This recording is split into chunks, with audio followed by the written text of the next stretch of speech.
उम्र के जिस पड़ाव में किसी को जीवन साथी की सबसे ज्यादा जरूरत होती है, उसी मोड़ पर अंबिकापुर में एक शख्स ने अपनी पत्नी की जान ले ली। गुस्से में उसने पत्नी को मौत की नींद तो सुला दिया, लेकिन पछतावे की जगह उसने अपने गुनाह पर पर्दा डालने की गरज से पुलिस को भी गुमराह करने के लिए कत्ल को खुदकुशी बता दी।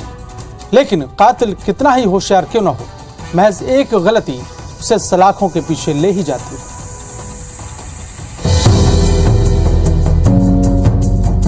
पहले पत्नी की हत्या की, फिर फांसी पर लटकाया, पुलिस को किया गुमराह, कत्ल को बताया खुदकुशी, सामने आया पति का पाप। अंबिकापुर पुलिस की गिरफ्त में खड़े इस शख्स की उम्र पर तरस खाना आपकी बड़ी भूल होगी, क्योंकि ये इतना शातिर है कि पुलिस को भी घुमा कर रख दिया।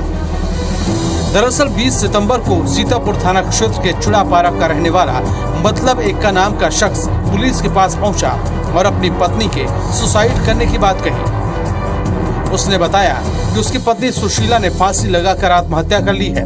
लाश को उसने फांसी के फंदे से उतार लिया है। सूचना पर पुलिस की टीम फौरन घटनास्थल पहुंची। करके व्यक्ति है चुड़ापारा का, ये आकर थाने उपस्थित आकर सूचना दिया था कि इसकी पत्नी ने फांसी लगा ली, जिसको वह उतार लिया है फांसी से।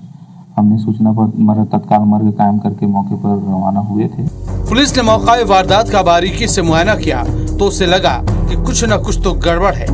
मतलब एक का पुलिस को गुमराह कर रहा है, क्योंकि घटना स्थल चीख चीख कर कह रहा था कि जो दिख रहा है कहानी उससे इतर है। लिहाजा पुलिस ने पंचनामा कर शव को पोस्टमार्टम के लिए भिजवाया और तफ्तीश शुरू की। वहां जाकर जब हम लोगों ने घटनास्थल का निरीक्षण किया और जो वहाँ पे साक्ष्य पाए गए, उस आधार पर वो मामला थोड़ा सस्पेक्टेड था, जिस पर हम लोगों ने गंभीरता से लेते हुए उच्च अधिकारियों के निर्देश पर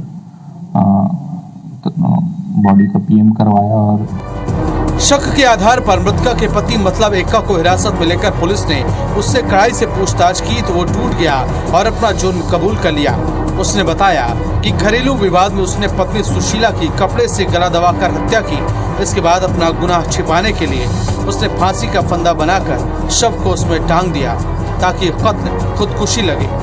कातिल के कबूलनामे के बाद पुलिस ने उसे गिरफ्तार कर लिया। सर्कमस्टेंशियल एविडेंस जो मिले थे, उस आधार पर हम लोगों ने इसमें उसके पति के द्वारा ही हत्या करना पाया है अपनी पत्नी का, जिस पर हम लोगों ने तत्काल 302/201 आईपीसी के पर एफआईआर दर्ज करके उसको गिरफ्तार कर न्यायिक रिमांड पर भेज दिया। पति पत्नी के बीच घरेलू विवाद आम बात है।